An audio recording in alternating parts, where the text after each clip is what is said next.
Hello aspirants, welcome back to my channel P3 Talks. Perceive, practice and prevail, जहाँ पे आपको SSB से related complete information मिलेगी। तो आज की इस वीडियो में हम बात करने वाले हैं word association test WAT part 2। Let's start the video with this positive note.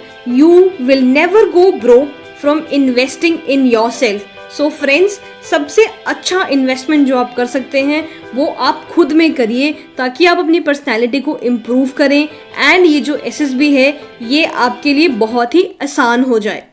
पिछली वीडियो में हम बात करी थी कुछ रूल्स और टिप्स के बारे में जो हमें यूज़ करने चाहिए बेटर सेंटेंसेस लिखने के लिए। ऑल्सो हमने ये भी देखा था कि किस तरीके के सेंटेंसेस हमें नहीं लिखने चाहिए। तो इस पर्टिकुलर वीडियो की जो लिंक है वो आपको डिस्क्रिप्शन बॉक्स में मिल जाएगी।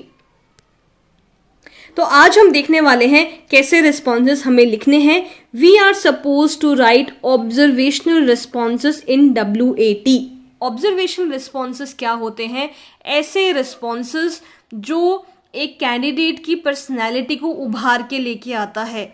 ऐसी स्किल्स किसी कैंडिडेट में हो जो अपने आसपास के लोगों को, अपने आसपास के इवेंट्स को और जो भी फिनोमिना हो रहे हैं उनको एक ढंग के तरीके से समझ पाए एंड समझने के बाद अपने रिस्पॉन्सेस में उन चीज़ों को यूज़ कर पाए।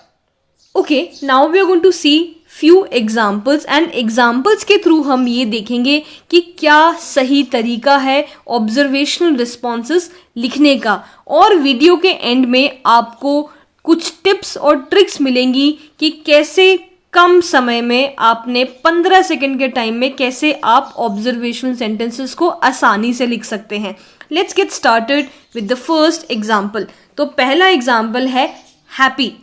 नाउ वीडियो को पॉज करिए 15 सेकंड के लिए एंड कमेंट बॉक्स में अपना रिस्पॉन्स डालिए एंड देन आप अपने रिस्पॉन्स को जो मैं आगे चीज़ें बताने वाली हूँ, जो मैं रिस्पॉन्सेस बताने वाली हूँ उनसे कंपेयर करिए। So before you start writing the response आपने कुछ क्वेश्चंस पूछने चाहिए खुद से। जैसे कि आपका वर्ड है हैप्पी, तो आप सोचिए कि ऐसी कौन सी चीज़ है जो मुझे बहुत ज़्यादा खुशी देती है। ऐसा कौन सा समय था आखिरी बार जब मैं बहुत ही ज़्यादा खुश थी, राइट? और आप ये सोच सकते हैं कि खुश रहने से मेरे को कैसा फील होता है। If you think about these kind of questions about each word, तो क्या होगा, आप बेटर सेंटेंसेस लिख पाएंगे। आप ऐसा सेंटेंस लिख पाएंगे जो सेंटेंस डायरेक्टली आपकी पर्सनैलिटी से रिलेट करता हो। बिकॉज एट द एंड जो क्वालिटीज़ आपकी WAT में निकल के आएंगी, जो क्वालिटीज़ आपकी TAT में निकल के आएंगी और जो सेल्फ डिस्क्रिप्शन में निकल के आएंगी, वो सारी की सारी क्वालिटीज़ एक दूसरे से मैच करनी चाहिए। अगर मैच नहीं होगा तो you are actually going to fail in this particular test. तो मैच कराने के लिए आपने रियलिस्टिक और अपनी पर्सनैलिटी से रिलेटेड आंसर्स ही आपने लिखने हैं। आपने किसी वेबसाइट, किसी बुक या किसी फ्रेंड से कोई भी आंसर, कोई भी रिस्पॉन्स कॉपी नहीं करना है। और इस वीडियो में मैं आपको यही सिखाने वाली हूँ कि कैसे आप अपनी पर्सनैलिटी से रिलेट करके सेंटेंसेस को लिख सकते हैं। Let's take an example. Happy हमने ले रखा है। एक कैंडिडेट ऐसा भी हो सकता है जो हैप्पीनेस को अपनी फैमिली से कनेक्ट करे, राइट? तो वो लिख सकता है happiness is spending time with family. तो ये शो करता है ये जो कैंडिडेट हैं काफ़ी ज़्यादा सोशल कैंडिडेट है और उसको अपनी फैमिली के साथ टाइम स्पेंड करना अच्छा लगता है, एक लाइवली कैंडिडेट है। Second example can B happiness is making family proud. तो यहाँ पे जो टिप्स और ट्रिक्स और जो रूल्स हमने डिस्कस किए थे लास्ट लेक्चर में वो सारे मैंने फॉलो करे हैं। हर एक जो सेंटेंस है वो आपका 5 से 9 वर्ड्स के बीच में है और मैंने कोशिश करी है कि मैं ऑब्जर्वेशनल रिस्पॉन्सेस लिखूं। Okay, another candidate can relate happiness to his friends. Happy moments with friends are cherishable, कि फ्रेंड्स के साथ जो हमने मोमेंट्स स्पेंड करे हैं वो काफ़ी ज़्यादा हमें याद आते हैं। Again it shows that this candidate is a social candidate. Another response can be friends make each other happy. Okay, एक और कैंडिडेट हो सकता है जो हैप्पीनेस को अपने एम के साथ कनेक्ट करे। One example can be real happiness is achieving aim with dedication, कि मैं अपने एम को अचीव करता हूँ तभी मुझे खुशी मिलती है। Another example can be happiness is achieving aim and aiming higher. So here I have given you examples of 3 different candidates. ऐसे ही आप सोचिए कि जब आप हैप्पी वर्ड सुनते हैं तो आपके दिमाग में कौन कौन से क्वेश्चंस आते हैं, आप लास्ट टाइम खुश कब थे, कौन सी चीज़ आपको सबसे ज़्यादा खुशी देती है, ये सोचने के बाद ही आप अपना करेक्ट रिस्पॉन्स लिख सकते हैं. एंड ये जो करेक्ट रिस्पॉन्स आप लिखेंगे ये आपकी पर्सनैलिटी से डायरेक्टली रिलेटेड होगा. और ऐसे ही रिस्पॉन्सेस आप पूरे साइकोलॉजी टेस्ट में लिखेंगे, TAT, WAT, SRT, self description. तो ये टेस्ट आपके लिए बहुत आसान हो जाने वाला है. Let's take another example, life. Again same drill, video को पॉज करिए 15 सेकेंड के लिए और अपना रिस्पॉन्स लिखिए. नाउ लेट अस सी कि हमें ये जो वर्ड है उसके लिए रिस्पॉन्ड अगर करना है ठीक से तो कैसे क्वेश्चंस हमें खुद से पूछने चाहिए. पहला क्वेश्चन आप पूछ सकते हैं कि मेरी लाइफ कैसे इंटरेस्टिंग बन सकती है, या मेरी लाइफ इतनी इंटरेस्टिंग क्यों है, मेरा लाइफ के टुवर्ड्स क्या परसेप्शन है, मैं लाइफ को कैसे देखता हूँ, एंड आप किस तरीके की लाइफ जीते हैं, ये भी आप अपने रेस्पॉन्सेस में शो कर सकते हैं. If you try and answer these question, उसके बाद क्या होगा, आप जो रिस्पॉन्स लिखेंगे वो अगेन आपकी पर्सनैलिटी से डायरेक्टली रिलेटेड होगा.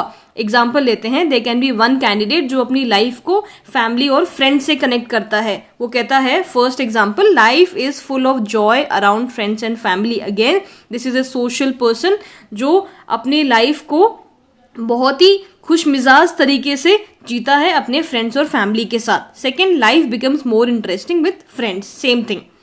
Another person can connect this particular word with M. M में he can write, life is full of new opportunities to grow every day. यानी कि ये जो कैंडिडेट है काफ़ी ऑप्टिमिस्टिक है और हर अपॉर्चुनिटी को वो अपनी ग्रोथ के लिए यूज करता है. Second example can be, life is all about setting goal and achieving aim. यानी कि ये जो कैंडिडेट है काफ़ी डेडिकेटेड है, अपने गोल्स को सेट करता है और उनको अचीव करता है. They can be another candidate जो इस लाइफ वर्ड से अपनी लाइफस्टाइल को कनेक्ट कर पाए. हो सकता है एक स्पोर्ट्समैन हो जो कहे, an active lifestyle ensures enthusiasm in every task, right.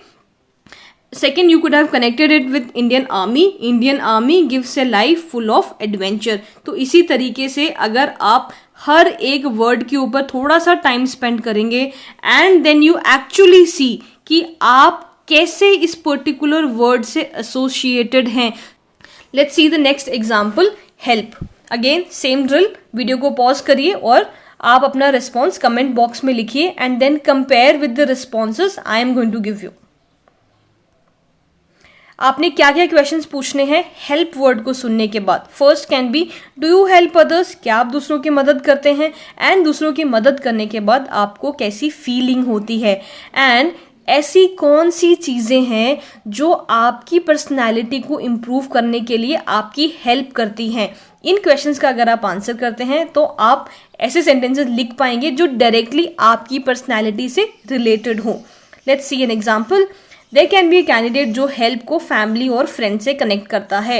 Helping and sharing responsibility with members is a good trait. Okay, friends help each other in every situation. Yes, again it shows that you are a helpful candidate और आप दूसरों की help करना एक अच्छी चीज़ मानते हैं, एक अच्छी बात मानते हैं. Second example can B, a candidate can show कि how he or she actually feels after helping others. Helping others gives immense happiness. कि बड़ी खुशी मिलती है दूसरे लोगों को हेल्प करने के बाद. और you could have written, helping others gives immense satisfaction. कि आप satisfied feel करते हो कि आपने दूसरों की हेल्प करी है. Second, you could have written, helping others grow makes one happy and confident. आप दूसरे लोगों की ग्रोथ में जब हेल्प करते हैं तो आप खुश फील करते हैं और आप ज़्यादा कॉन्फिडेंट फील करते हैं. ये भी एक एग्जाम्पल हो सकता है. Another candidate can connect help with self development, कि उस पर्टिकुलर कैंडिडेट के जो पर्सनैलिटी डेवलपमेंट है, जो उसका ग्रोथ हुआ, उसमें उसकी किन चीज़ों ने हेल्प करी. One example can B, good hobbies help develop attractive personality. ठीक है, तो अगर आप अच्छी हॉबीज होंगी तो आप एक अट्रैक्टिव पर्सनैलिटी बनेंगे. एंड एट द एंड ये एक पर्सनैलिटी का टेस्ट है, right. Another example can be being determined helps one to achieve every goal. यानी कि अगर आप determined हैं तो आप हर एक गोल अचीव कर सकते हैं. So इन एग्जाम्पल से आपको अच्छी तरीके से आई थिंक समझ आ गया होगा कि कैसे आप हर एक वर्ड को अपनी पर्सनैलिटी से कनेक्ट करके लिख सकते हैं. Now practice is the key.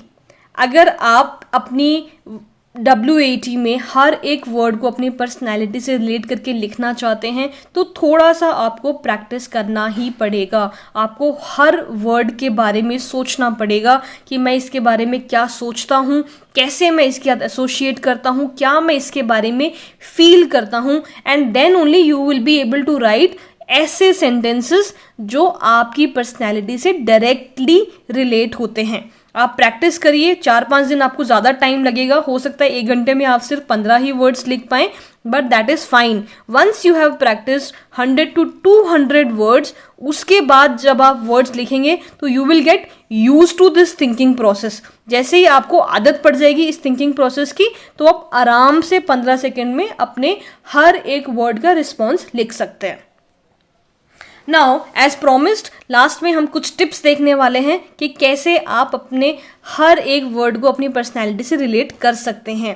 जब भी आप कोई वर्ड दिखे तो आप इन चीज़ों के बारे में सोचिए, इन चीज़ों से कनेक्ट करने के बारे में सोचिए. फैमिली और योर फ्रेंड्स, योर एम और गोल और school, college, self development, improving personality. अगर आप इन थॉट लाइन्स के बारे में सोच रहे हैं तो you will never go wrong. आप हर एक वर्ड को अपनी पर्सनैलिटी से कनेक्ट कर पाएंगे. Okay friend, thank you so much for watching the video. If you found this content helpful, please press the like button, and if you're interested in these kind of videos, please subscribe to my channel and do not forget to press the bell icon so that you get the notification as soon as I upload a new video. Also, if you have any questions related to SSB preparation or anything that comes up in your mind, you can put it in the comment box and I will try and address all your queries in the coming time. Thank you so much for watching the video. Stay tuned.